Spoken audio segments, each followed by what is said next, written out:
और चलिए खबरों में आगे बढ़ेंगे। ईडी दफ्तर में रॉबर्ट वाड्रा से पूछताछ खत्म हो गई है और लैंड डील केस में रॉबर्ट वाड्रा से यह पूछताछ हो रही थी जो अब खत्म हो गई है। ईडी ने रॉबर्ट वाड्रा को भेजा था सम्मन। 20 साल पुराने केस में पूछताछ की, ये वाड्रा की तरफ से कहा गया है। राजनीतिक मंशा से कार्रवाई हुई, ये रॉबर्ट वाड्रा की तरफ से कहा गया है।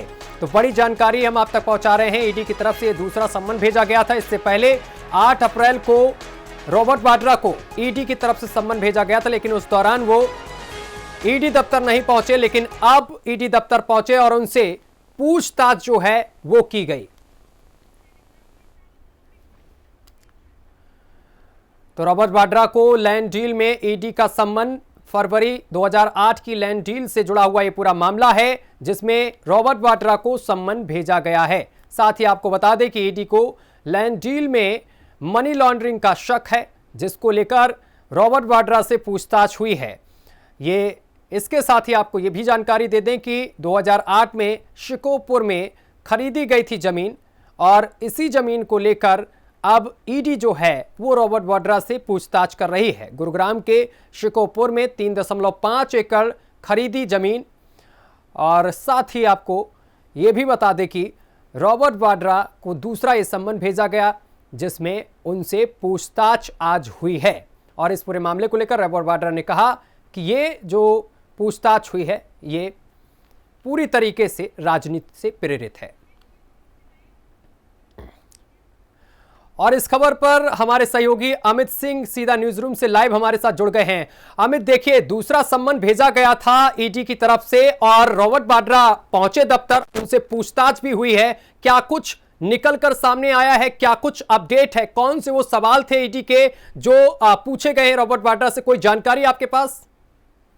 अब देखिए, मैं आपको सत्यम बताऊं कि पहला समन जब ईडी ने भेजा था तो रॉबर्ट वाड्रा ने उसे डक किया था, लेकिन दूसरा समन जब भेजा गया तो वो ईडी दफ्तर पहुंचे थे। एक लंबी पूछताछ हुई है, सवालों की लंबी फहरिस्त थी। जो डील हुई थी लैंड डील में, कौन कौन सी पार्टीज थी, किनसे पैसा लिया गया, किनको पैसा दिया गया, ये पूरा मामला मैं आपको शुरू से बताता हूं फटाफट। पहला मामला यह है कि हरियाणा सरकार ने, भूपेंद्र सिंह हुड्डा उस वक्त मुख्यमंत्री हुआ करते थे, उन्होंने रॉबर्ट वाड्रा को एक जमीन दी और उस पर कहा गया कि उस पर एक कॉलोनी डेवलप करनी है, लेकिन उस जमीन को डीएलएफ को बेच दिया गया। डीएलएफ देश की सबसे बड़ी रियल एस्टेट फर्म है। आरोप ये लगे कि सस्ती जमीन को 50 करोड़ ज्यादा कीमत पर बेचा गया। 7.5 करोड़ की जमीन सरकार से वाड्रा ने खरीदी और वही जमीन 58 करोड़ रुपए में डीएलएफ को बेच दी। यानी इसमें बड़े पैमाने पर पैसे का घपला हुआ। दूसरा, ईडी ने यह पूछा कि अगर जमीन बेची गई तो स्टैंप ड्यूटी का पैसा किसने दिया, स्टैंप ड्यूटी कितने की लगी थी, और अगर पेमेंट हुई है तो कैश में कितना हुआ है, चेक के जरिए कितने हुए हैं, अकाउंट में कितने पैसे गए हैं। क्योंकि Skylight hospitality private limited Robert Vadra की एक कंपनी है जिसके नाम से ये लैंड डील हुई।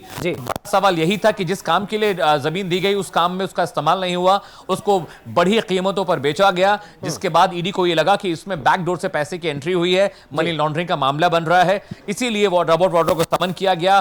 5 से 7 घंटे लंबी पूछताछ हुई है और कुछ ही वक्त पहले ईडी दफ्तर से रॉबर्ट वाड्रा निकले। लेकिन समझिए कि मुश्किल अभी यहीं पे कम नहीं होने वाली है, क्योंकि एक पूरा मनी ट्रेल होता है। उस मनी ट्रेल के बारे में ईडी ने पूरा उनसे डिटेल लिए, तफसील से उनसे बातचीत की है।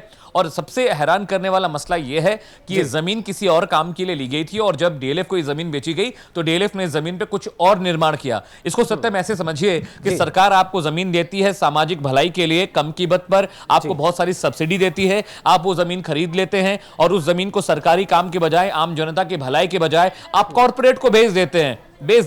और जब आप कॉर्पोरेट को बेचते हैं तो उसके बाद आप उसमें एक मोटा मुनाफा कमाते हैं। स्टैंप ड्यूटी बचाने की कोशिश की जाती है। जब इसकी दाखिल खारिज, यानी इसको हम म्यूटेशन कहते हैं अंग्रेजी में, जब जमीन की दाखिल खारिज के जो पेपर्स थे वो चेक किए गए, खसरा और खतौनी जब चेक की गई तो उससे इस बात का खुलासा हुआ कि मार्केट कीमत जमीन की कुछ और थी, सरकार ने सस्ती कीमत पे दी और रॉबर्ट वाड्रा की कंपनी जो स्काईलाइट हॉस्पिटैलिटी प्राइवेट लिमिटेड है, उसने उस जमीन को बड़ी कीमत पर बेचा। यानी बड़े पैमाने पर पैसा कमाने की कोशिश की गई सरकारी प्रॉपर्टी को बेचकर। सत्यम, ठीक है अमित, लेकिन इस पूरे मामले को लेकर पूछताछ तो यहां पर जारी है। ईडी की तरफ से कई सवाल किए गए हैं, लेकिन उधर रॉबर्ट वाड्रा कहते हुए नजर आ रहे हैं कि जो भी कार्रवाई हो रही है वो राजनीति से प्रेरित है और सीधे तौर पर वो बीजेपी को घेरते हुए भी नजर आए।